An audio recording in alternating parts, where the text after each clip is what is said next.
So I see we are live right now, and today we've got on the show Dash MacIntyre of the Halfway Cafe, who writes some very terrific Dadaist satire. If you haven't discovered him yet, and if you want to briefly introduce yourself at all or anything you've been working on, Dash, feel free to go ahead. Yeah, I write a lot of comedy. So on Substack, it's the Halfway Cafe, but I've been writing the Halfway Post for a long time, like 8 years now. Kind of wild. It keeps me sane during the Trump presidency, and especially right Yeah. now. Had a lot of commentary this last week thanks to the elections, which went pretty overwhelmingly the way I was hoping they would go. Yeah. Yeah. Little bit of a repudiation on some of the chaos and the trade war like issues and drama that has been. Uh, Maybe making American politics a less stable place. Yeah, it's nice to That's see true. the right wing get a real rebuke with this past election. If this one didn't go over well, my hopes for the midterms weren't terribly high, but it seems like democracy has persevered to the Yeah. point where some legitimate elections are still taking place. I've been pretty concerned about that New York one and my own state. We retained all of our judges, and Oh, yeah, even while I wouldn't have known what that meant a year ago, I'm glad that it happened. yeah. Yeah. No, it was nice. Democrats won huge. I mean, the numbers are insane too. Like, when Yeah. Glenn Youngkin won the governor in 2021, he won by 2%, and everyone's like, "Oh, he's the next Republican president nominee." But the Democrat, the other, just a couple of days ago, won by like 15 points. So like massive swing. Mhm. Yeah. And especially in Virginia, they flipped 13 like state legislature seats, I think. So they came close to a supermajority, which Virginia was kind of turning a little more pink and purple in the last couple elections, but now it's like solidly blue. Yeah. It's been a little frustrating to see the media response to all this because a lot of what you're saying is kind of being buried by the media. Like, because it was a bloodbath, the blue really dominated. And, people are already saying it's like, well, the midterms probably aren't going to be as easy for Democrats. Somebody, I think it was the Opinionated Ogre, pointed out that headline. So it's just sort of like, we got to keep up with the messaging. So that's what we're going to continue to do. And I applaud all the efforts you're making over there on your page, Dash. Thanks. Yeah, I've been doing a lot of serious commentary lately. Things are going a little crazy, so I haven't had as many things to like make jokes about because it's hard to make jokes about like the forced, like horrific deportations and just like the executive tyrannical overreach of a overbearing, some would argue, wannabe dictator. But do you think Republicans will react to this in any way? Do you think Republicans will maybe start breaking with Trump a little bit? I'm actually writing a big piece on this, how Trump's like a pretty big lame duck right now. And then, Trump's excuses, I wasn't on the ballot, so we lost because my name wasn't on the ballot. But it's like, you're not going to be on the ballot ever again. Right. You can't run any more presidential terms. The midterms, you're not going to be on the ballot anywhere. So we'll see if they react to like this repudiation. Well, I think what you said is really important because it's up to us now to emphasize that there's a real sign that we're going to win back the government here in a year. So they better stop their lawless behavior. And I keep telling people, just keep saying Nuremberg defense, Nuremberg, because it's all those people down the line committing these illegal acts. And so we just emphasize, you guys are going to be held accountable. You guys covering up your face and doing these horrible things, you're going to be held accountable. So even if the politicians don't do anything different, if we can get people more reluctant to follow illegal orders, it's going to be a huge win for us. So we really do have to capitalize on this. This is the time of independent journalism. If there ever has been in the last 50 years, it's now. And I'm excited for Democrats to kind of like get their mojo back a little bit. I mean, it's been a long wilderness year of like Democrats just eating shit and like feeling demoralized. But, like it's nice to, like definitely this.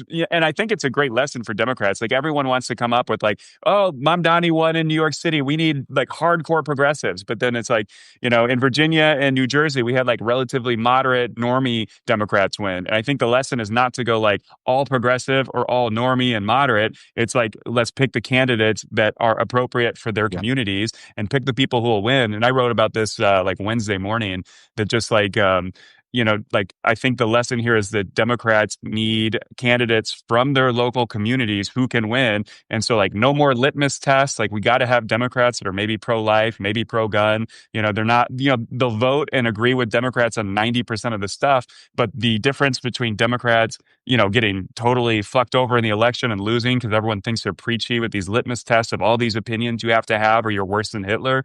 Like, it's a good example of just like we just need a big tent and Democratic candidates of all kinds of ideologies and beliefs and morals. And then, I wrote about this in the piece that, like everyone was shitting on Joe Manchin for being such a centrist Democrat. But like, I wish we had 100 Joe Manchins right now because then we'd have a majority in one of the two chambers of Congress and we could do the, like investigation and holding the Trump administration accountable for everything they're doing, having some power of the gavel, having committees going in and searching like all the corruption and everything. And it's like, I want Democrats to have the majority however they get there, even if every candidate in like rural Arkansas or something doesn't agree with every one of my opinions, extremely liberal, big city kind of Democratic opinions. Ben, I want to give you a chance to respond too. Going back to the midterm point, there's a small part of me that kind of wants Trump to announce that he's running again, just because I think that would be a real dam break moment for a lot of people, where all those who are having trouble admitting that what we're living through is fascism would say, hey, one thing I really know about this country is that presidents do not get third terms, and I don't think there's anything that he's done yet that would seem like such a blatant violation as him just saying, fuck term limits. I'm going to run again. And because we're such a short-term memory country, I think that if he did that before midterms, it would really inspire a lot of Democrats to vote like their life depended on it. So while I definitely do not want another 4, 8, or 16 years of Trump, I think that it wouldn't serve him well if he did run. Yeah, somebody I'd just like to see commented more. put Obama in 2028. Yeah. Which, I'm all for that. Hey, if Trump's going to run again, let's get Obama, who's maybe like the most likable, popular candidate, especially now when like our politics are so partisan. But I mean, you see videos of Obama at like, basketball games and just like standing ovations. I don't think any other candidate, any of either party would, have the kind of cred that Obama has and, troll back, I guess. Well, I'd like to see Michelle on the ticket, honestly, but I think like that affordability message that plays everywhere, and that's one of the things I think is kind of strange because it's like we got to get over this resistance. Like the center Democrats who refused to endorse Mamdani after he won the primary, that to me that's horrible. I mean, we can't sit there and be like, well, it's okay that a guy who lost the primary, Cuomo, then got into the race, because that's just plain sabotage. So we have to be unified on just our basic rules, and we have to respect our primaries. And the people are just like, if the message is affordability, that will run everywhere. And there's places in the deep red South that our centrist Democrats don't even run candidates. So either I'm really kind of liking the idea. I hope somebody like gets behind like a third party to run some progressive candidates in these red districts, because I honestly believe the red or the progressive policies are the most likely to win in red states. Just because it's like, hey, we need healthcare, we need we need to be able to pay for food, and I think if nothing else, just having candidates in those places and some representation would be a big change. But it is hard. This whole tangle of what's going on in our politics and where the funding is coming from, and it feels like such a big mess. And it's even more coming to light with all these other things that are coming out and the reactions we're seeing in the media. So, well, I still don't know what's going to happen a year from now. We've been saying this for a year. I have no idea what's going to happen. But as long as we keep talking, at least we're doing something.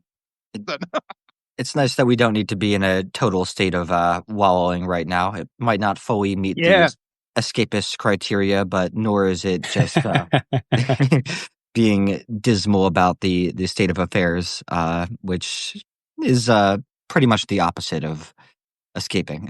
What it's been, yeah. Well, we got to celebrate the little wins when they happen, and exactly. I would hate to not even address the win, because it really is exciting, and it shows that our democracy might have a fighting chance after all. Yeah, for real. And I guess you guys can't really have me on without politics coming up at least a little bit.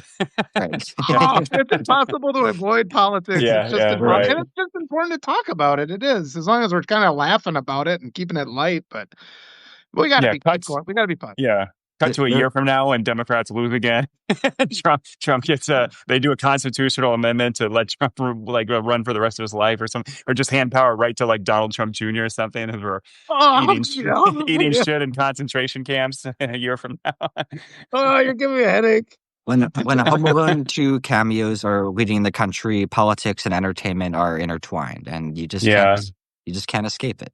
Well, that's Yeah. an interesting thought. Do you guys think what do you think about like how much politics does like intersect into culture, and that like nowadays like you get these actors that like just have these PR people where they're just like completely apolitical, and then like all the Democrats shit on them because it's like, oh, all this stuff going on and you have no opinion about what's going on, but not that like, I think Republicans especially are like really pissed at like Hollywood always injecting their opinions, and I don't know Uh-huh. how effective it is for Democrats to just have a bunch of like limousine liberals out there having big, self-congratulatory parades for how morally pure they are or something.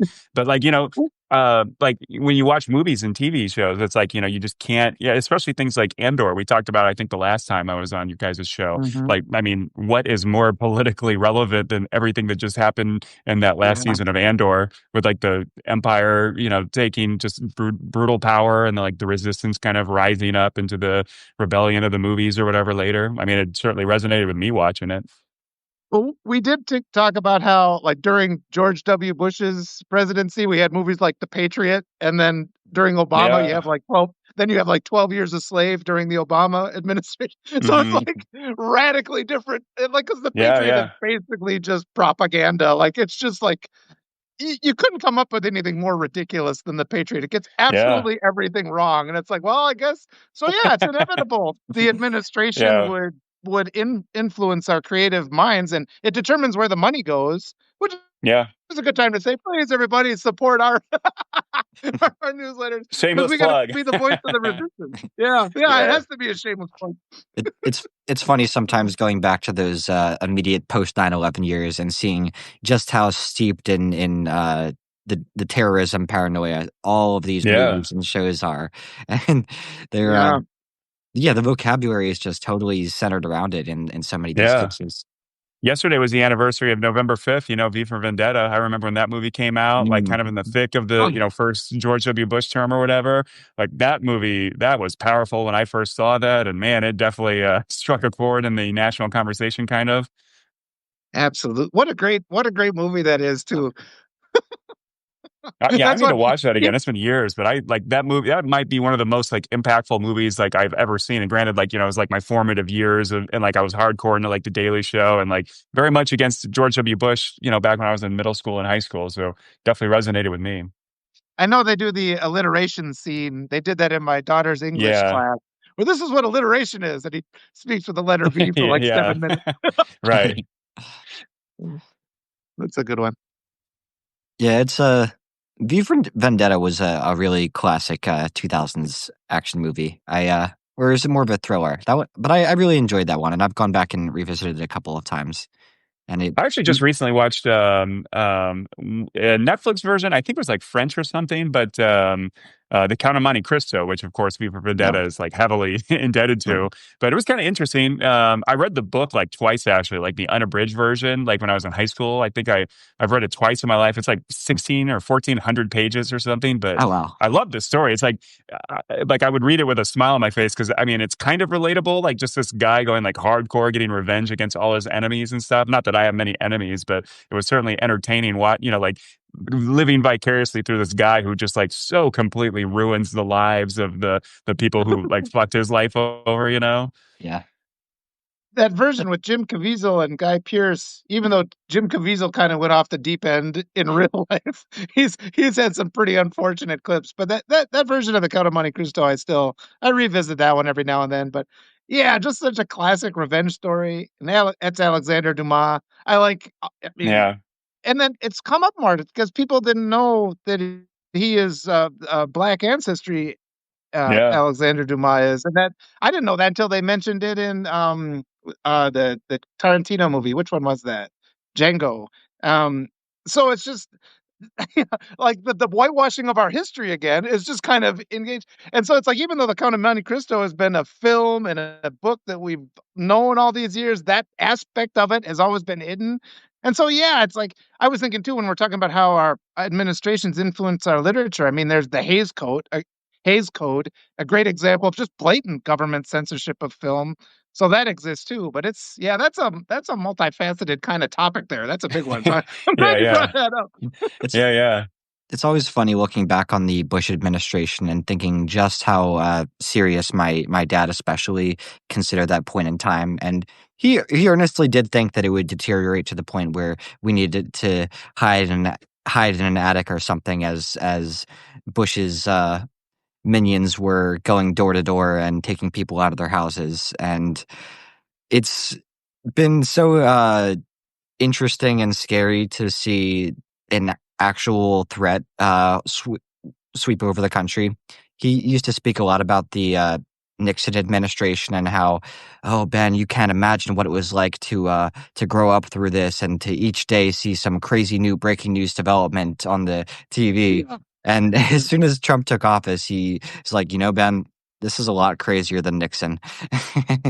Well, even when Dick Cheney died, like what I would give to let Dick Cheney be president instead of Right, Trump. right. Like I would take Yeah. that trade without a second like afterthought. Like I would totally make that trade. And like obviously Dick Cheney, people thought he was like Satan incarnate, Yeah. but like, man, like just how times changed. But like you go back to like 2004, he was like unusually like pro states' rights on gay issues. And, obviously that's a case of like typical with Republicans, like when an issue directly affects their personal life, they miraculously come around to the liberal perspective on it, which is just, always a interesting thing to note.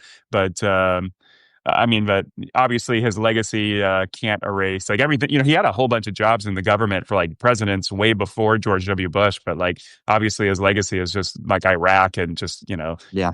it's just that debacle that killed so many people and just totally like upset like 2 decades of American like growth and like all the money we spent doing that, all the people who died. Like so.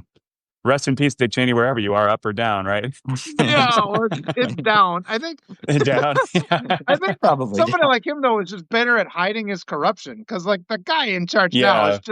is just his dementia, and he'll just come on TV and just tell like illegal acts or like I pardoned a bunch of people. I don't know who the hell they are. Yeah. And then our media just lets him off the hook. I think Cheney was more conniving, so maybe he's more dangerous, like Cheney, because the guy we have. Like everybody could be like this is like the definition of corruption what we have now. Yeah. What I would give for some backroom corruption, instead of just coming out on TV and just courtesy to hide it. Yeah, instead of shoving it in our face. What are you gonna do about it? Yeah. It's funny how many Democrats suddenly became pro Liz Cheney for just doing the bare fucking minimum. Total bare minimum. Yeah. Well, I think she might have torpedoed the thing deliberately. I don't trust any of them for what they're doing. I was talking about with Arturo Dominguez about that the other day, and you got all these guys that have like changed. It's like, oh, I'm a repentant Republican. Give me all your donation money. Give me all your donation money. It's sort of like you guys are just cashing in, like Kinzinger, who voted against the Voting Rights Act, and now he's like, "Oh, it's like, you're not on our side if you're not for like stopping voter suppression." Yeah. So I get on. Hey, give it to somebody. We got to take the friends and allies wherever we can get them. I think these days, Well, that's secret. But if they're doing like secret sabotage, but yeah, you're right though. You're right. As long as we get to like people stop knocking doors down and zip tying children's hands together. Once we get there, I'll do a little dance, and then we'll continue the work. Yeah. So speaking of the mid 2000s, have either of you guys seen Dexter? I recently watched like part of season 1, like a lot of season 1. You got any thoughts on it? It's very steeped in post 9/11 American culture in a lot of ways. It's very pro-police, even while you can't help but root for the vigilante killer protagonist. Yeah. That's a show that has a really interesting and convoluted history now that it's gotten 3 separate spin-offs. I'm not sure if a lot of people realize that, but it had season 1 to 8, which notoriously had one of the worst finales of all time at the end of that. And 10 years later, they come out with Dexter New Blood, which is just a slap in the face to fans because they take a bad ending and make it even fucking worse. And then a few more years go by, and they introduce a flashback show with Dexter and Patrick Gibson playing his younger incarnation. And finally, they continue the story after Dexter New Blood, and he's still alive, survived the bit of a spoiler here, survived the fatal gunshot wound that killed him. And I think so much of the mystique of Dexter is that he's just unkillable, and it's kind of fun to see him back in action again. It's a well done show. Peter Dinklage, Kristen Ritter, really surprising cast. I think they had Neil Patrick Harris even in it. If I'm No, correct. really? Yeah, it was a What's Neil? Has Neil Patrick Harris been doing much else? Like he was kind of everywhere for a while, like several years ago, but now I don't really see him much. But he was like in all kinds of like YouTube short yeah. videos and like all the, like a Yeah. lot of like series, and obviously How I Met Your Mother. He was Well, and solid in Harold that. and Kumar go to White There's Castle. no, I was gonna say He Harold and stole the Kumar. show in that one. That's worth watching Yeah. just for him. Yeah, there's no Yeah. topping his roles in Harold and Kumar. It just gets better in each of the movies. Like he's in all three of the movies. It just doesn't need to be at all. But yeah, his Yeah. cameo is just terrific. No, that's perfect. No, other But than that, he was hosting the Oscars or something recently. I remember that. But you're right, he's kind of dropped off. Maybe he was in the Smurfs too, wasn't he? Oh yeah. I think he's got kids now, so maybe he's just like a Yeah. family dude. So No more Harold and Kumar roles then if he's got kids. That's I've yeah, maybe yeah. I've heard whispers about a Harold and Kumar 4, and I'm personally praying that we see it. I think it'll help continue lifting our spirits. yeah. Oh, more comedies. Yeah, what's what we need. The kids threw in K-pop again. We've been watching nothing but K-pop Demon Hunters, so that's Oh yeah, is that good? Do you recommend it? Oh yeah, it's really good. The music, I mean, what's interesting is the music is on the radio now. There's like Yeah. 4 songs that are legitimately hit songs from this movie, and it is. It's really good. It's good if you got kids, but you know, anybody can watch it. It's kind of interesting how historic it's been. It's very rare, if not completely unprecedented, for a movie to get so much attention on Netflix that it ends up getting its own theatrical release and Yeah. Yeah. takes over the radio. And I enjoyed It's it like way the more than I expected to. I've said it before, but that name had me immediately put off. And then I'm like 20, 30 minutes into it. I'm like, oh, this is kind of good. Maybe I'll have it's to like the watch that. Zoran Mamdani of films. It's Yeah. the Well, equivalent. props. Yeah, props to the Koreans for their cultural exports. I think it's like a huge chunk of their like GDP now is like, especially their exports are just from like the music and the movies, and obviously the K-pop stars are just world tours everywhere, and they have like kind of a economic model about it. They're very serious about it, and they take in a bunch of kids and stuff, and like maybe not grooming is maybe not the right word, but they kind of groom them into like superstars, and not necessarily the sexual assault, Yeah. the ramifications of that word, but they got like a whole little, almost like farming feeder system of, K-pop stars.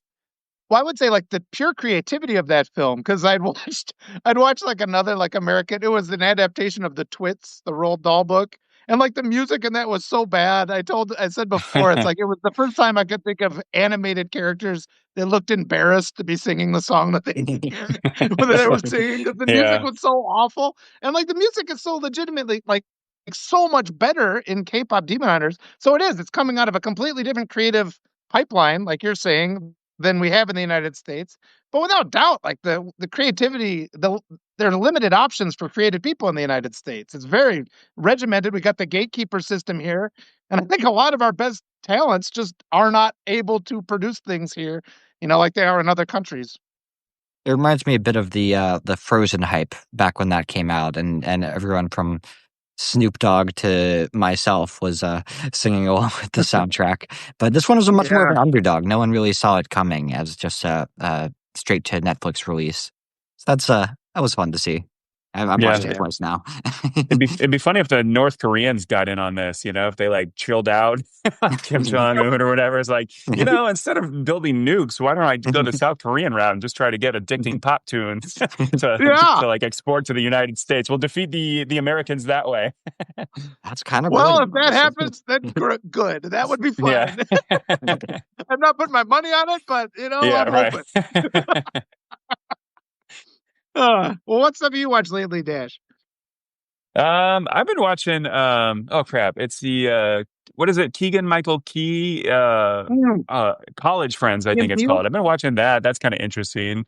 Kind of about a group of college friends that get back together after like years apart, but then like all their merit they like cheat on their spouses with each other or something. It's like kind of weird. It's a lot of divorce going on.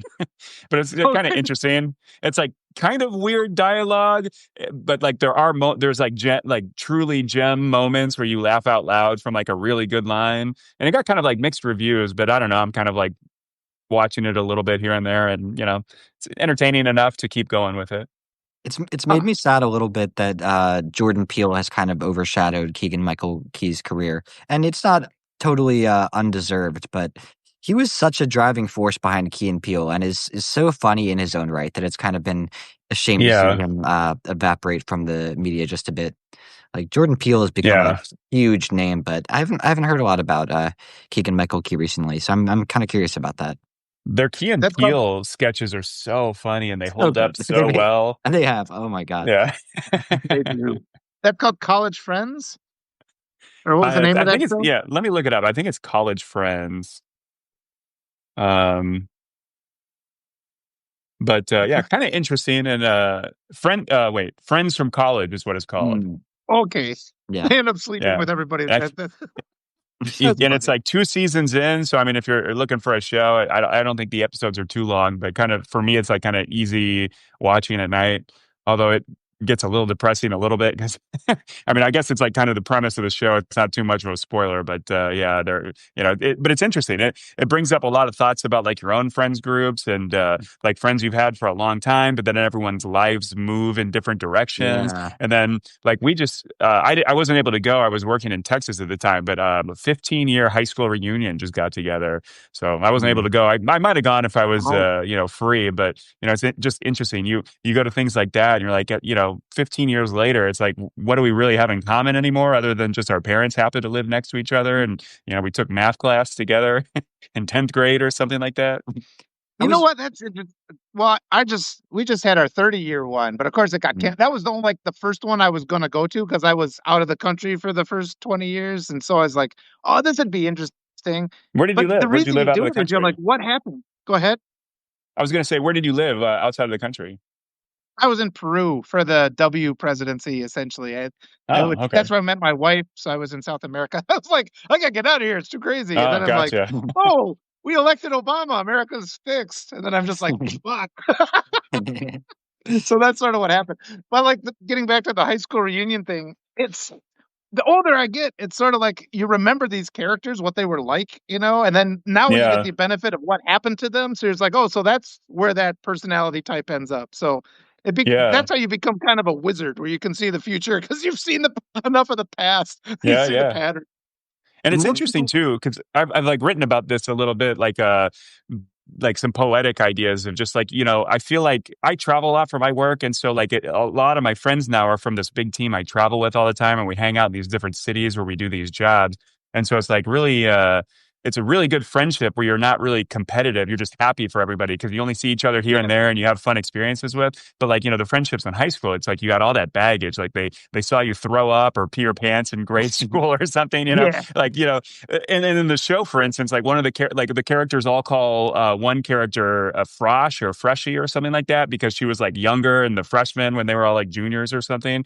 And it's like, a little bit of a recurring thing that she hates being called like Fresh or Frosh or whatever the nickname is, like, because now it's like 15 years Yeah. later and they're still calling her that. It's just like, it's like all that baggage on those like long-term friends. And then you kind of compare yourself to all those people. And so you're like judging your own life versus them. And there's like that level of competition that like the friends you make as adults are just like completely different because you don't have all that baggage, which I find interesting, that dynamic between the different friends that you have. It's been funny talking to more different people about their high school reunions and coming to realize just how special and unique my own one was. I think that I was very fortunate to grow up in a district where so many of the people who I was geographically close to ended up being the kinds of people I would want to spend my life with anyway. And there is still that element of like each time we catch up, like you do have to have a bit of a one up contest and okay, here's everything that's going right in my life and whatnot. But my fear going into the reunion was that that's all that it would be, and honestly, it was just kind of therapeutic to see everybody in a new place in their life thriving. So many people who I thought were total shitheads back in high school have, like, since figured it out and are no longer those same shitheads they once were. Yeah, yeah, yeah. I think about that a lot because it's like the rivalries you had in elementary school or Yeah. middle school, and then like you're like in your heart you're still a little bitter about like them screwing you over, Yeah. like making fun of you or something. But then it's like like you wake up, you're like, oh, I'm like 34 and I'm like really pissed off at a 12-year-old still. Yeah, I was right. like that idea. That competitive aspect is really interesting too, and I think, yeah, once you get into life, you're pretty satisfied with your life. You're no longer like competing with other people. It's kind of a thing. And but yeah, it's because I grew up, and my experience of going to Peru was like, oh, I need to like complete your remake. Exactly what you were talking about before, where people see you and they have this expectation of who you are. And like, if you want to get to a point where you forge your own identity, you need to create some separation from that. Or I was at a point where like, to hell with all you guys, I'm going as far away. And this was like, at the dawn of email. So I was still like, there was no social media when I left, so I could disappear back then. It's become increasingly more difficult to disappear. But I do recommend, I mean, it's hard for people if you have good relationships with them where you're just like, "Look, I just need to have a break for, like, 2 years." And I think people do need to go through that because exactly the reasons you said where, like, even growing up with your kids and you've seen their most embarrassing moments, and even if I don't bring it up, they're reminded of it just by seeing me. So it's just sort of like I guess I have to fortify my own heart against my kids needing to spend, like, 2 years out of contact from me. But I think that is part of growing, and then we just hope that they're willing to come back. Yeah. How do you think about like your kids and their friends? Like, is that an interesting dynamic just seeing like the kind of people your kids are growing up into? And Oh, obviously, like, your friends group, like really, they say you're like the composite of your 5 closest friends or something. So, like, Yeah. as a parent, you're like, hey, don't have shithead friends. Yeah. well, yeah. Well, my kids, it's just I can't even hardly identify 'em with them at this point because they first of all, they love school. I just hated school at every and they're in sports and they're in every single activity they can do and they're group and so they're all just in this position. I mean, I went to this really rural little school of, a town of 2,000 people that like didn't value education at all. So it was like just a constant battle. You get beat up for carrying a book around, where my girls are like Nerd. celebrated for being, well, I fought back pretty hard. It got pretty brutal, and so like I didn't want to do that though. But like my girls are celebrated for being good students and things. So it's sort of like, yeah, it's night and day. I honestly, they're already at a point where I'm just trying to not screw things up rather than try to give them advice. Maybe Yeah, that's a right. good way to go about life. Yeah. I recently saw the comedian Nate Bargatze. He's on like this giant tour. He's like the biggest comedian right now. So I was like really amped to see him. But he had this hilarious bit about like sleepovers with his kids and like how Yeah. like like he was talking about the difference between his like daughter's friends and his son's friends and how like daughters is like you don't want them splitting up and talking about each other. You don't want the friend group to split up. But with like the boys, it's like, hey, why don't you guys split up and go do your own thing now? Like they're all loud and throwing things. It's like you want to split up the boys, but the girls is like he was talking about how it's like I think his wife was telling him that she like one of her like most like formative like horrific moments came from like a sleepover where like the girls like isolated her kind of and were like making fun of her and stuff like that. And it's funny, it's like that responsibility as a parent when he was talking about how like now his kids are having those sleepovers and he's trying to prevent those moments where like the kids get like bullied or made fun of, or you just have that moment that'll follow you the rest of your life based on like one sleepover or something like that. And Yeah. obviously he was way funnier than I was recounting this, but Once did you guys was that common for you guys? Because you guys are both younger than me. Did you guys do a lot of sleepovers or no? Yeah, I I did a did a lot of sleepovers. few. Yeah, like a good amount, I guess. Birthday parties and stuff. Once you hit like middle school, kind of big like sleepover parties and stuff. Yeah. Yeah. To We did it seems like we did it a lot. I did it a lot more than my kids did, but my wife's from Peru too, so it's her and then I have daughters, so that's a little bit different too. I think especially now, and especially in this environment where it's like, yeah, the daughters of my immigrant wife, you're not going to just drop them off at any house, in the environment that the United States has been for the last 15 years. So there's a lot of kind of factors. One of my friends, he says, he's like, you're a little overprotective. But then he's like, I don't blame you. So I guess that's the way I look at it. Yeah, two of my best friends growing up were both named Gabe, and we would all sleep over at each other's houses pretty frequently. And one of them lived in a pretty smallish apartment, and they had a roommate living in one of the rooms. And we just had no freaking regard for that roommate whenever we had those sleepovers. Just playing like Pictionary at like literally 3, 4 in the morning, just like yelling, laughing, and the roommate would keep just coming out and be like, "Shut up, you guys!" And we just had no real like sense of like, okay, they're in a legally binding contract with the person here, and Yeah, right. but yeah, we had a lot of fun sleepovers, and we were just like you say, the difference between sexes is so hilarious. Like I never had a sleepover with girls growing up myself, but you could just like hear from the stories that like those were a different animal entirely. Like we were just Yeah, yeah, yeah. rowdy, laughing up at like Right. 3, 4 in the morning, just doing our thing. But Yeah. yeah, But sometimes, especially guys, it's almost like you got to be worried about like what like you do and what the activities are, Like in high school, you go to the party where like some guy just wants to show everybody like snuff films, or something. Like that happened. Like one friend was like really weird. He's like, let's watch, watch Jackass when you're in middle school, like before you're really maybe like Yeah, totally ready to see some things like that. But yeah, I just told memories of childhood. yeah. No, I've told the it feels story like it's once or gone away a twice little about bit though. But we I've were told always Oh, go ahead. Sorry. I've told the story once or twice about my dad, and one of his friends tried to have a boys' night one night and went to see Jackass 2 in theaters. And to date, it's like one of the only movies in my entire life that we had to walk out of. There is You guys weren't into Jackass. Yeah. Sometimes those get too gross for me too. They're a little too mean. But I come from the generation of, leave on your bike in the morning and come back, hour after dark. And so things have been kind of changing. It was Stranger Things actually gets it pretty close, yeah. including like the part of the alternate Yeah. dimension that kidnaps kids. That also happened in real life. Yeah. Nowadays, it sucks because like parents are almost like you can be like arrested for just like your kids like just wandering around the park. Like I used to do that all the time. We live next to a park. We just go there all the time, hang out with our friends. And then like, especially when I was growing up, like I had one friend, Shane, where like no matter what I was doing, I was like, hey, mom, dad, going to Shane's house, like Yeah. go to some party in high school. I was just always Shane's house, like whether or not I was actually going to Shane's house. And that's interesting too. And I think part of it is because we don't have a real true social dialogue about where the predators are. We blame all these innocent groups because I was talking to a guy and he worked with what's it called? Like the 911 caller. And he's just like, it's never like if a kid goes away, it's never just some random guy grabbed her. That just like literally never happens. It's always, like a divorced family and somebody or a family member or somebody. Yeah, that's It's true. never just a stranger grabs a kid, it happens like 12 times, when the whole history Yeah, behind right. it. Even So gun violence, it's like almost always somebody that knows somebody. It's very rare that you just get like a random like drive by, just yeah, and most gun just violence is suicide. 2/3 of gun deaths are suicide, and that's another thing that nobody talks about. So yeah.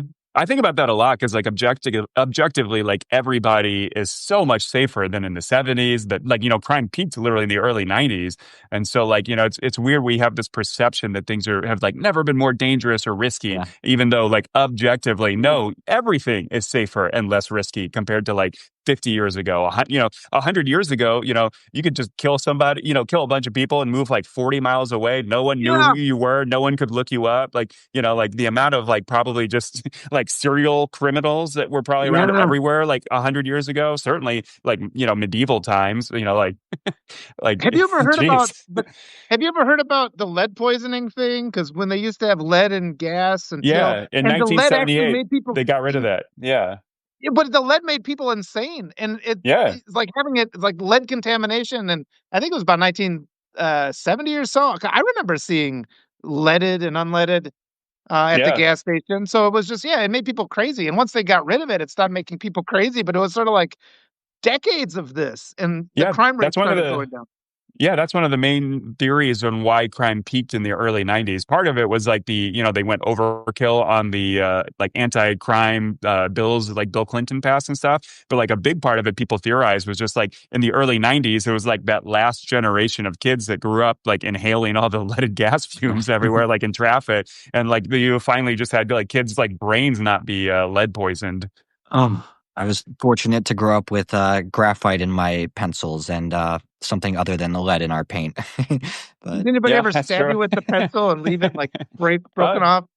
You ever get stabbed with a pencil and have it like broken off under your skin so you have to pick out I don't like the think that ever lead? happened to me, but I remember that happening to people, and like even to this day, they got those little, the lead scar or whatever.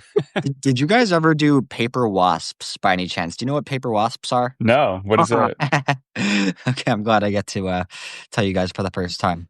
Um, so, so basically, you would fold up a piece of paper as many times as you can, so it's the maximum possible thickness. If you were a real asshole, you would put a staple into the center of it, and then you would take a rubber band and just shoot it across the room at somebody. And those Oh. ones with staples in it had the power to like pierce freaking skin. Paper wasps. That's great. We played. Uh, Do you remember the game Bloody Knuckles, where you just you put your fist down yeah. on a table like that, and you like just throw a quarter or a nickel or something at the other person's knuckles as hard as you possibly can, like everyone's knuckles are just bleeding. We used all the crazy stuff we used to do. And then of course there was King of the Hill. I always talk about the King of the Hill, like we'd pick up the big snow pile and kids would just brutally you try to get to the top of the hill and throw all the other kids down. And every kid would come Yeah, back from recess. They were all concussed. You could tell because they're getting thrown down yeah, hard on the concrete. The yeah, kids were yeah, in the back of the class just not able to move and then yeah. they'd go throw up. Yeah. When I was It in was high school, we had this great dodgeball game where it was like dodgeball with all these balls, and like if you shot it into like the basketball hoop, everyone that was in prison or whatever could come free. Mm. But oh I yeah. remember we got so violent with it in my high school that like the assistant principal came down like just to check up on things, check out like gym class, and like our vice principal or whatever was so alarmed that like immediately was like, no, you cannot play this game anymore. But like obviously that was the funnest game we ever played in high school, you know. There's Oh, there's there's a day camp down my street that I went to as a kid, and my father actually went to when he was a kid. So it's a bit of a generational thing for us. But it's been very interesting to track the ways that parents have just gotten safer and safer and more demanding over time about what we're allowed to do. Like my dad talks about how they used to have rock climbing at that camp, and we did not have that when we were campers. And we had these what I remember from my childhood was with that we had these very intense and injury-prone games of cops and robbers and dodgeball too. But now they've done away with a lot of those more fun activities too. It just gets safer and safer with each successive generation. yeah, safer Yeah. means boring. Somebody wrote there about the playgrounds, and like there's always that spinning thing that you'd get on there and just spin it like this, and it would get going so fast. That would be another one. You could knock somebody unconscious if because they always get these kids that aren't paying attention. And they're just like, ugh, they Yeah. smack their head into the thing. But this season, this summer, we went to the water park, and actually, this is another place of me finding my age because some of those water park rides were just too intense for me, you know. And I was like, I thought it Yeah. was like, I just like the ones where I get to sit here like, wee, and like go down the loop. And they have these ones that are like straight down. And I got to the point where I'm getting to the top of these rides, and I'm making sure the weight requirement is okay because I'm like, these are made for like kids that are like 100 Yeah. pounds, and it's like, what's the tolerance going to be for a Yeah, 240 yeah. pound guy? So I survived. My favorite game growing up, we had a neighbor with a trampoline, and this was before, the nets that they have now. And we would play dodgeball and trampoline, where like you're jumping and like everyone else is in a circle around, taking turns just throwing a dodgeball as hard as you can at the person jumping. And nobody ever broke a limb, so that was good. But like, man, Oh, you're trying to dodge like multiple dodgeballs on a trampoline with no net, no guards, and like just as high as you jump is how far you'll fall if you jump too far and miss the edge. But super those fun. trampolines are dangerous. We used to play. One of my friends had a pool table, so we just like people would put their finger on the edge. You try to hit them with the ball, but the trick, Yeah. but the trick would be to throw it hard enough so that even if they put their hand back, the ball would hit the edge and bounce up and hit them in the face. So that's what we Yeah. were really aiming for. It So was universally understood among my friend group that trampolines were the greatest, and universally understood among our parents that they were major insurance hazards. So no one wanted to feel the risk of putting one in their yard. But those few people who Yeah. did have trampolines had built-in friend groups around them. Did Yeah. did you ever see? Oh, did you ever see? There's like this photo because we talk about our playgrounds from 30 years ago, but there's this photos like playgrounds from 1800, Yeah. and then like even in that photo, there's like a kid falling off the thing. Yeah. It's like even in the time when the one time they took a picture, the kid's already falling off the dang thing. I thought that was fun. In the 1800s, they probably had like real guns to play with or Yeah, something. well, there was Yeah, like real home rifles. uranium. They had like Yeah. this home radioactive kit. I remember seeing that where they gave you like a bit of uranium. Yeah. Play with this. But here's another fun thing to do after this is jump on YouTube and just do a search for like playgrounds in Russia. Because like Russian, I like watching Russian fails. That's what I do about half of my view time. I watch fails in Russia. And Oh, they had this really? they're at this playground, and it was like every single toy, the kid got in it and it just like flipped upside down. And that was like the whole like every single one inverted the kid. And I'm like, what is this? Why is this even fun? And like there was like two drunk guys and they're like grabbing out of things and freaking out and flipping upside down. So find that video. That made me laugh. Playgrounds in Russia. They had more fun playgrounds back then, and they had cocaine in their soda. Y'all guys were living back then. Oh, we got to go back to that. I think Oh my dad was man, saying we once pretty much are. that my dad, like growing up in the like late 50s, early 60s, like they would break thermometers and play with the, the Hmm. mercury inside the Oh man. thermometer because it had like weird chemical properties. Yeah, it just flows really weird. When my grandpa passed away, he had like a test tube full of mercury. I think he was a doctor. I think he just saved it. So we're just like, what do we even do with this now? Because it's like hazardous. It'll get into the drinking Yeah. water, and it was just like in his house, this like test tube full of mercury that he'd gotten out of old broken thermometers. Yeah. There's He came a, back from World War II. He had tracer bullets. He came back from World War II, and he used to he'd go out and shoot them over the lake just to see the yeah. tracers go over the lake. Yeah. Yeah. Good, clean family fun. Just showing off the tracer bullets. Oh, there's the stuff that happens in Wisconsin. Just some of the things. Did you guys Well, ever do parties where you like burn a tire? Do you ever do I that? was at a party where we burned a couch. Like my friend had a farm and we would do farm parties and just like burn all kinds of random furniture and stuff like that. And like a bunch of stuff you probably shouldn't be breathing that is on fire. we If you've we had ever seen this. like a car tire burn, it's like shoots up a thing of flame. It's unbelievable, but totally illegal. Don't do it. Yeah, yeah. I've been to a couple of those Formula Drift events where they like, it's just everyone is sitting in the stands and, Formula Drift is not really a race. They're kind of doing stunts and like drifting, but like it just sends a giant cloud of tire dust, which now we know is like extremely cancerous. You're not supposed to be Yeah. ingesting just like giant fume clouds full of tire dust, but I guess the people there like it. Coke and Mentos was one of our big pastimes for a little while. But if we were Oh, feeling especially excited, we would go in on a whole watermelon and climb to the top of this cliff and just lob it off. Yeah. wait. What's with the watermelon? You filled up the watermelon with Coke and Mentos? Is that Oh what you no, said? no. Or did I mishear? If we were feeling more adventurous than Coke and Mentos, we would each go in on buying a watermelon, and then there's this like cliff nearby that has sadly since been fenced off. But we would climb up the cliff with a whole ass watermelon and just throw it off into the parking lot. Yeah. Somebody wrote, these are such guy things, and it's very true. I love It's so throwing true. things off of high heights to see how it breaks. Yeah. Well, just skipping rocks and then it escalates from there. We used to do winter camping too. We'd wait till a nice blizzard and would it be like 20 below overnight? We'd go. So then you're basically just feeding a bonfire all night so you don't freeze to death. Those are good times. Oh, If we yeah. watch shows like Bear Grylls and be like, what? Why do people even watch this? This is just the way we lived. I loved Man vs. Wild. And I love that Bear show Grylls, too. Bear Grylls was a hero of mine. Like, not so much with the drinking your urine in every episode. Not necessarily something I was trying to do, but it's good to know if I'm ever in that like do or die Oh, situation. Skin a snake, pee into the snake, tie it up, and you got no. a water bottle for later. Oh. Well, that Have you snake one, seen? the one where he gets stung, and so his face, Oh like he has yeah, a reaction to getting stung, and he's walking around with this snake skin filled with pee, and he always yeah. describes it. He just like tastes like snake guts and pee. I don't know. I watch those with my kids. They're just like, I just tell them, don't. This isn't survival. This is just stupid, but it makes me laugh. Have you seen the Outdoor Boys YouTube channel? Oh, I love that. Yeah, Yeah. that guy's What's that? great. Outdoor boys?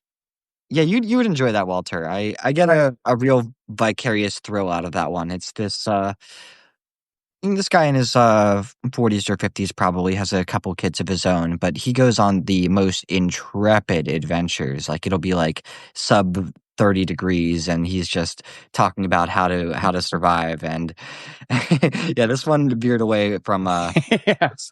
it's Yeah. been a fun little tangent though. I like Hopefully, thinking Diana about here did not just enter in when we're talking about the drinking urine.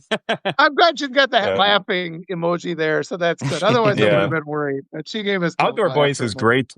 Like he was coming up on my TikTok all the time, and like that dude, he'll make giant shelters and like bury deep in the snow and stuff, make like giant igloos. And there's been a couple times where like it literally looked like he was about to die until like he would find like some shack that just miraculously he could like go there. He was like freezing up and getting hypothermia, and it's like it was almost like his fingers were too frozen to like take off his clothes to get warm and start a fire. Like that guy really is intense about the outdoor adventures. This is Yeah. Outdoor Boys on YouTube, you said, is what it's called? Yes. Or Yep. I gotta watch this. This sounds like fun.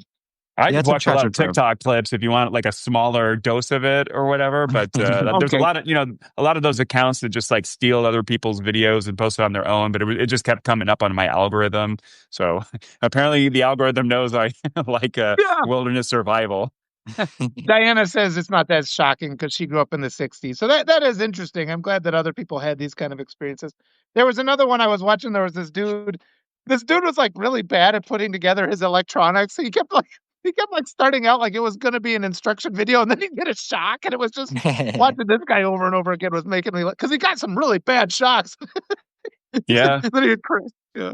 I'm always impressed at like, how just resilient the human body is, like especially kids, like how many videos of kids falling off things Oh, and hitting their heads and just doing dumb oh, things. But like it is a testament to like our bone strength and like I guess just our pliability and our human oh. form, that is, and I guess like nature has evolved for like most creatures to like take big falls and still survive. Obviously, there's some great benefit and survivability for that for evolution, but it is kind of cool, especially when you see a kid just like totally wipe out on a bike or something and like, brush it off like it was nothing. That goes away as you get older. I can verify that. Yeah, you can Yeah. just lay there now. I'm just like, okay, oh wow. Yeah. Have you seen any of I- those guys that just make like purposefully stupid and dangerous inventions? Like one guy, I think he set up his like toothbrush to like a fucking jackhammer or something. Those are my favorite episodes of the Mythbusters show when they would just do like insanely impractical things just for the fun of it. There was one where they on Mythbusters, he went online because they were supposed to be able to buy like a jetpack, like because like you can assemble this jetpack. And they're just like, all right. So they buy like the kit. They're trying to it's like this thing, yeah. So it's like an engine and it had these props and everything. You're supposed to be able to go flying off with it. Like it's not going to work, and it's insanely dangerous to even suggest this. Yeah. And then the Kind of on Russian this ones are always another. Go ahead. I was going to say, kind of on this subject, there's this book I love. It's called A Short History of Nearly Everything by Bill Bryson. You guys might have heard of it or seen it. But that book is great because it's basically like the history of like every branch of science. And it gets really good because like in the 1700s and 1800s, before like modern technology and a lot of knowledge about like health and, like just Yeah. like nature and materials and things like that. But like the scientists that like were going around in like the 1700s, like just experimenting with like very proto like flight, very proto like going underwater in these weird homemade contraptions to see like how to not get the bends when they're coming up from super deep. like some guy, they would stare at the sun and just see how long they could stare at the sun. They'd go blind for like days because they're figuring out all the science that we now take for granted, and it's very educational because you just get like weird eccentric dudes who are rich, in 1700s Yeah, money, and like they just have, they don't have jobs. They, maybe some of them even have slaves or something, so they just have like nothing but free time to just experiment with like the extent of like human endurance or like what are there to the just sun. yeah, Yeah. yeah, right. Like obviously a lot of people died, like you get those like early blimps and stuff like that. And they're just going really high up into the air and seeing what happens. Like it's Oh, very entertaining to read. there- And there's the video of the first guy with the parachute. Have you ever seen? He was like goes off the Eiffel Tower, and he's like Yeah. standing there. He's like Right. showing it. He's Yeah. like he died. He died. He Yeah. jumped off. It doesn't open. And then they show like Yeah. the dent he made in the ground, like in this. Oh my God. They have Yeah. this like old camera, like Yeah. tick, tick, tick, tick, tick, and then, like, he's like trying to work up his courage to jump, and we're just like, "Don't do it! Don't do it!" Yeah. And Yeah. Right. he dies. And like, yeah, when they're developing the bulletproof vest, there were a lot of guys volunteering to get shot in the chest to see what Oh, materials would stop a bullet. I've been going to this dental school recently to save a few $1,000s on dental work from my regular dentist, and there have been a few moments of man, this could be a little bit safer. These guys could be a little more professional, but each time in walking to my appointment, they have this little exhibit of what dental equipment used to be like in the 17 and Oh yeah, 1800s. yeah, And it's just freaking brutal. Like they would yeah. just like drill into you with like active drills and like, oh, I'm trying to think of some of the examples, but they look downright medieval. Like I would not want to get dental work done in the 17, 1800s. Yeah, I went to a museum once that had a special exhibit on the medical instruments and stuff of the Civil War and like all the tools and stuff that they, oh, and then that was back before like doctors thought like you're a little bitch if you wash your hands before surgery. It's yeah. like so like not very great health standards, but Well, like that's brutal, that like the sawing Ignaz. off of bones and stuff.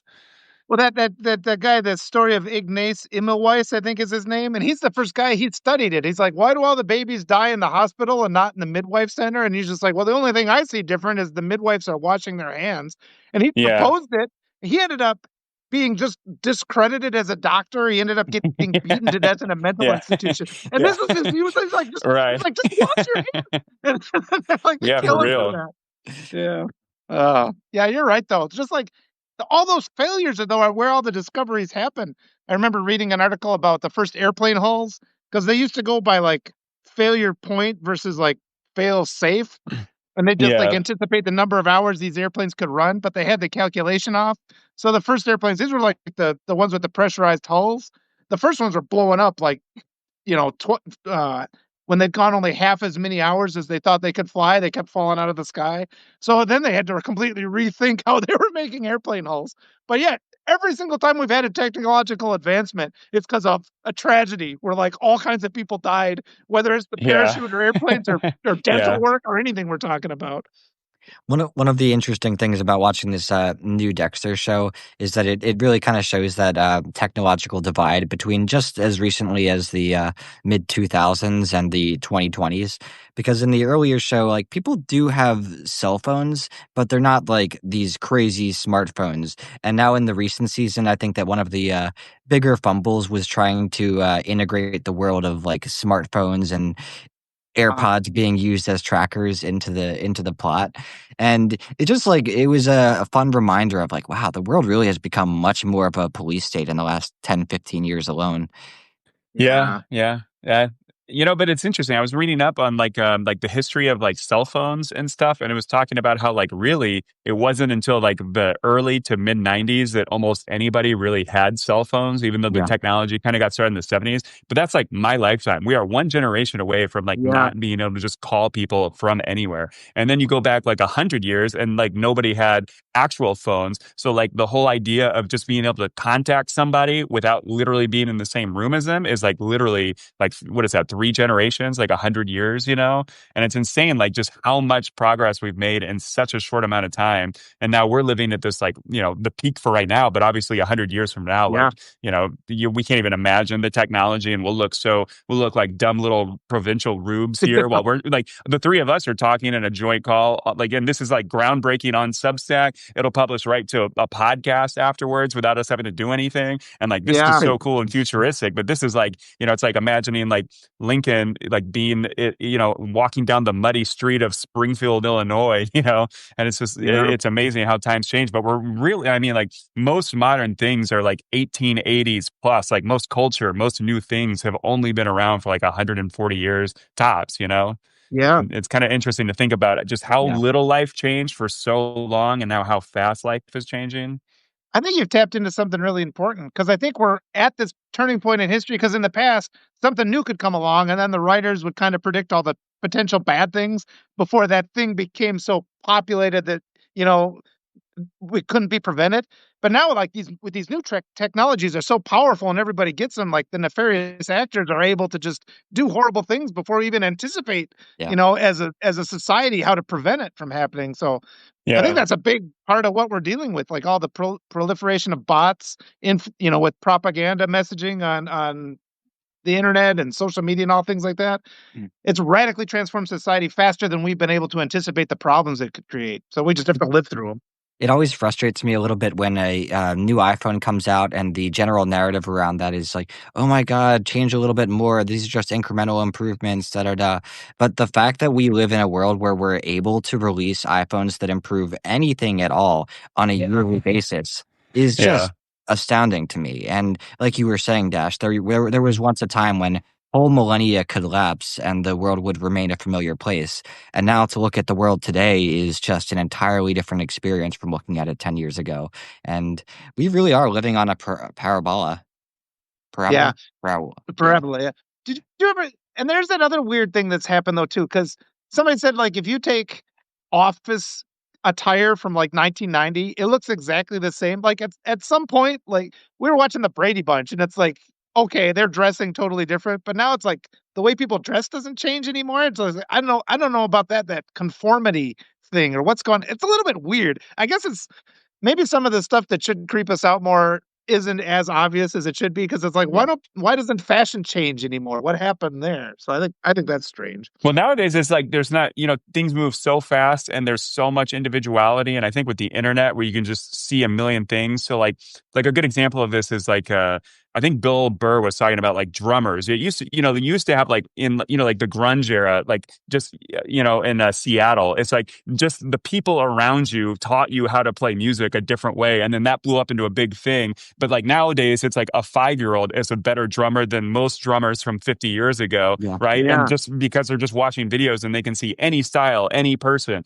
you can learn how to play a ukulele like a Hawaiian, like 100 years ago, you'd have to go to Hawaii to do that. And so just all change took so long to kind of diffuse to like, the broader community or the global community. But now everything is so instantaneous and you can see everything. Like, it's like the joke of just like, you see more people in like an hour than most people would see in their entire lifetimes, like, in the 1400s or something like that. Right. Like, I think a comedian, never mind. I don't want to bring that up, but No, but you're right too, like the loss of, what's that?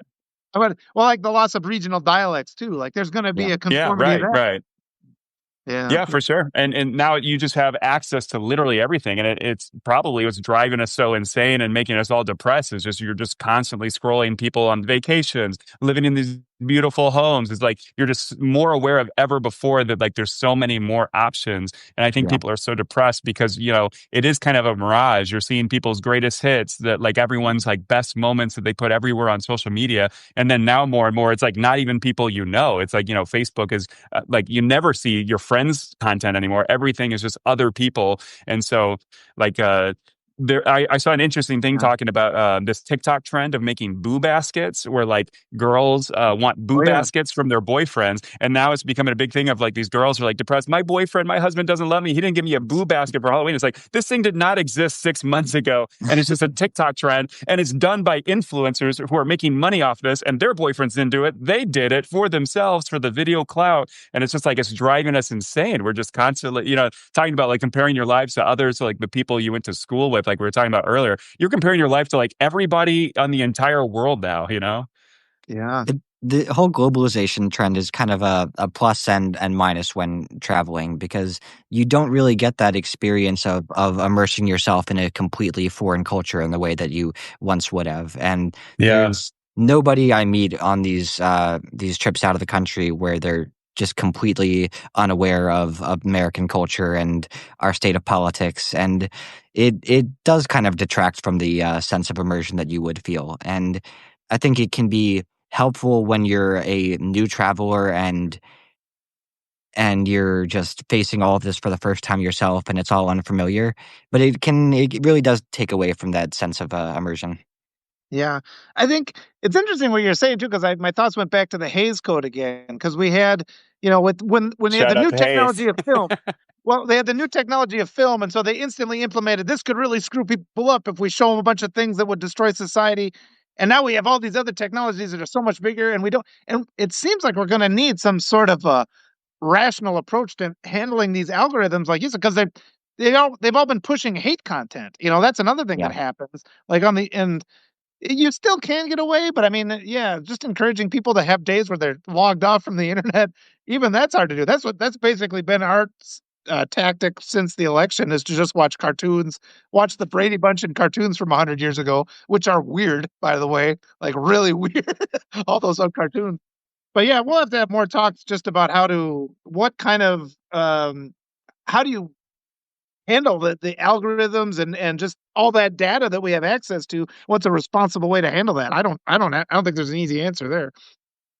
Yeah, it's Yeah, something I definitely think not. about constantly. Like I'm both in awe of where we are technologically, but also very fearful of it. And I'm always kind of taken aback by the people who are just treat what we're living through as just like totally normal, and it's not something Yeah.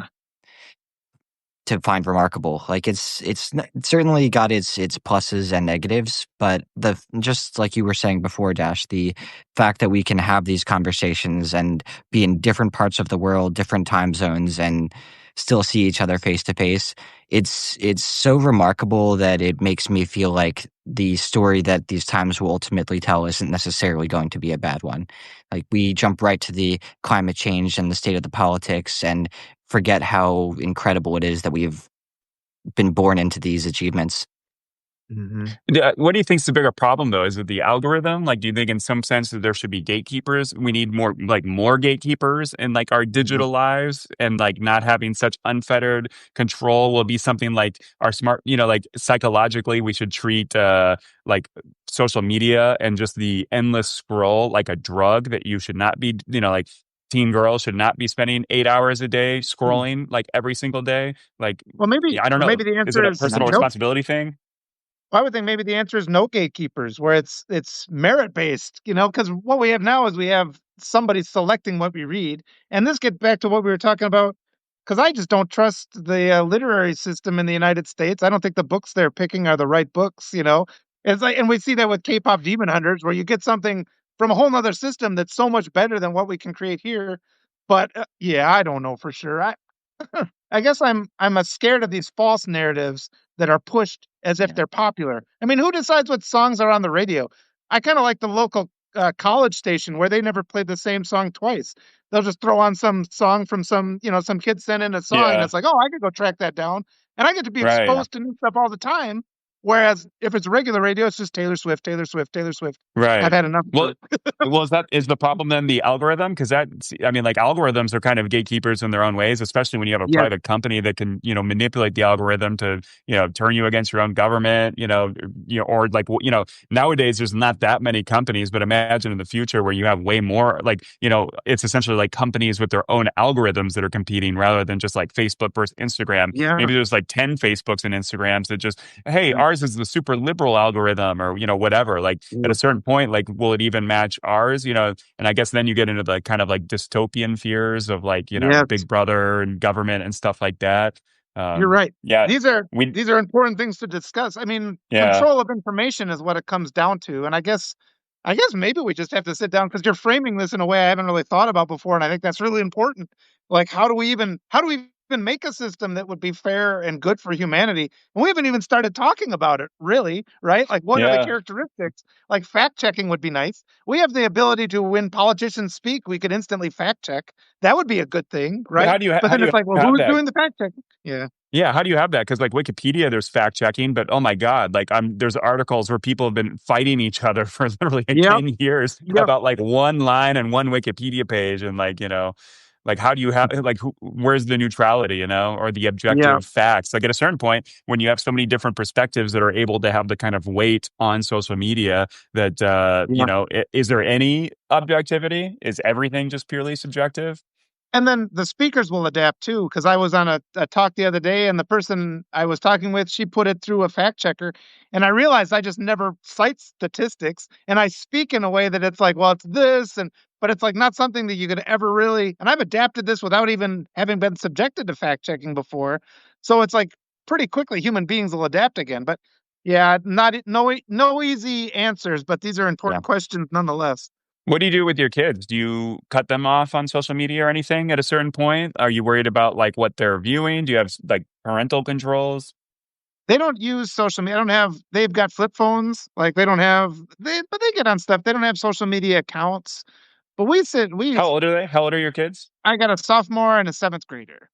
Oh, So, okay. and yeah, they they've grown up pretty good critical thinkers. I guess maybe I'm being naive if I don't think they have bad influences, but we watch a lot of things together and we talk through a lot of things. I mean, pretty much everything is open for discussion in our household, and we encourage a lot of challenges and things like that too. So I think but you're right. I guess the the stuff is always the stuff you least expect, where the problems happen and it slips through. So I'll have to meditate on that thought again, on that question a little bit Yeah, more right. too. Yeah. But they don't have Facebook or anything like that. I try to discourage that, but Do they even want it? Because I've been hearing like Gen Alpha, it's almost like now a cringy yeah, thing.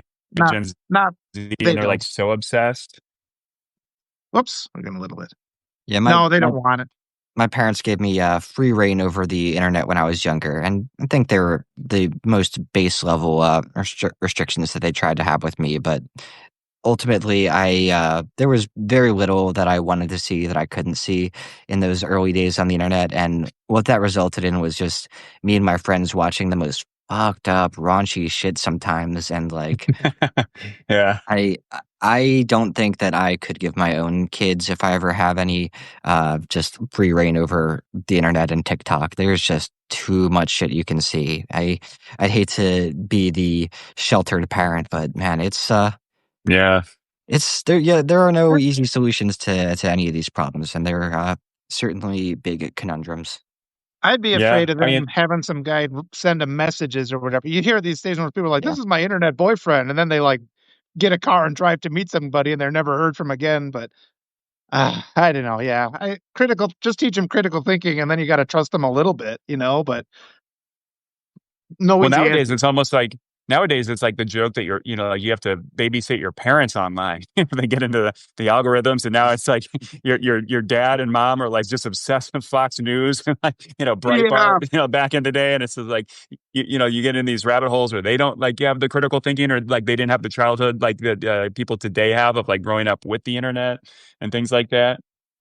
and I believe in giving. I think they should have a right to some privacy. I mean, I demand some privacy, and I think every human being just needs. Because some parents are like, "There's no closed doors in my house." It's like, well, sometimes you just need to go deal with something by yourself. And I think that I yeah, would think we have to have that level of trust. So I Yeah, think right. sometimes too, if you try to control too much, then you push them into trouble Oh because then yeah, they're going to do right. so. It's The kids who weird. grew up with like really sheltered, lives with their parents being overbearing, like those are the kids who go to college and go like way hardcore overboard because they've never had freedom before and don't know what to Yeah. do with it. Yeah. They're like getting way too drunk and just like making like it's like the most. I feel like the most embarrassing stories I ever witnessed, like in college and stuff, were the kids that like weren't Yeah. allowed to watch Harry Potter. Yeah. Like were super sheltered and everything like that. Yeah. I've done I think a big thing probably we took them abroad. We've taken them to Peru a bunch of times. So those kind of experiences I think crack open their brains a lot. And because sometimes because your kids will be like, if you're their only source of information, then they're going to resist it naturally because Yeah, right. what else are they going to rebel against? But then, like my daughter this year, one of her friends is an exchange student from Spain. And this exchange student from Spain is like, the United States is fucked up. She's just like, it is fucked up in this country. And so it's like my Yeah, daughter's hearing it from somebody yeah, other than me. And I'm just like, yeah. awesome. Be Like, friends with the Daddy, foreign exchange student. yeah, Yeah. yeah. Daddy, are we colonial oppressors of the Southern I know. Hemisphere? Oh no, pretty much like that. She's complaining about the way we teach math here, and I'm just like, yep, they kind of water down everything in the U.S. So, well, that's good. Well, this has been a fun conversation, you guys. Thank you Yeah, so much Yeah, for joining us, Dash, and we would love to have you back on in the future. absolutely. It's absolutely, always fun absolutely. getting into our childhoods and speaking about things that Oh, aren't necessarily entertainment. yeah. Well, that's Yeah. the whole point of film and entertainment at all. It Yeah. kind of and like the Yeah, they nostalgia tap into factor your I life. find. It's yeah. I Yeah. I do realize more and more that the escapism umbrella is very broad, and just because it isn't entertainment doesn't mean that it isn't still escape of a sort. And Oh yes. so No, I that was was perfect. entertained. thank you for fulfilling that function, you guys, and yeah, thank you everybody for joining. It has been a delight as always. Thanks, everybody. Yeah. See everybody. Bye, guys.